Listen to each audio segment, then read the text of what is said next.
I was having a discussion with somebody a couple weeks ago about how religion is responsible somehow for charity. That's what he was arguing.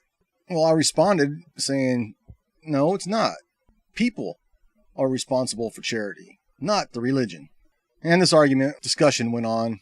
We never came to any kind of agreed conclusion either way. But I want to prove this point real easy. Look at this picture. What do you see? You see people giving food to people. Charity, whatever. Now, I don't know if this is actual charity, but we'll just say it is. It doesn't matter. Now, does this change anything? Of course not. It's still the people, regardless of the cross or the religion or anything.